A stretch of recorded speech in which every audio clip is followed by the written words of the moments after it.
hojjan. Sadaffaa beekumsa qannuu fi muuxannoo qabsoo tanaa ta biyyoota biraa walitti finnee tarsiimoodhaan masakam. Afraffaa naamusa cimaadhaan sochoona naamusa qabsootiin. Kanaaf bakka amma jirrurraa kaane akka isaan wacanii miti waan tokkoon isinitti jaarmeeneen Oromoo qabsoo bilisummaa Oromootti amanan. Ummanni kun biyya kana keessatti dhugaa qaba.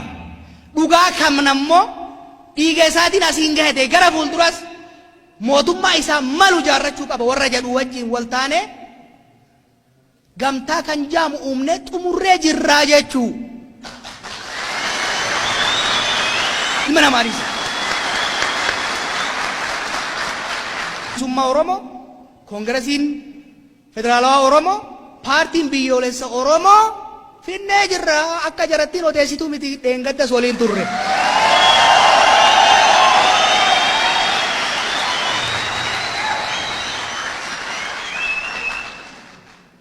Warri sirna naftanyaa ol deebisuu barbaadu birrii biliyoona walitti guuraa jira.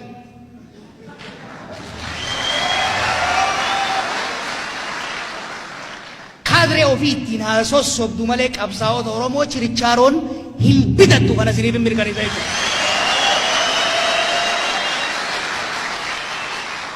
Gorsii fi dhaamsi ani deeggartootaa fi paartii warra biyya bulchuu qabu.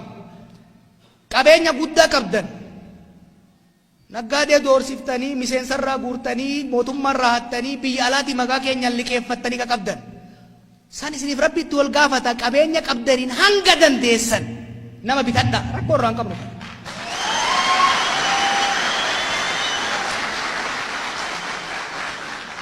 Caasaa mootummaa qeerroo wayyaanee raaree harka isin kaa'e isin harka jira. Odoo haqallee ta'uu baatanii itti fayyadamaa sunillee nu yaachiftu jennaan.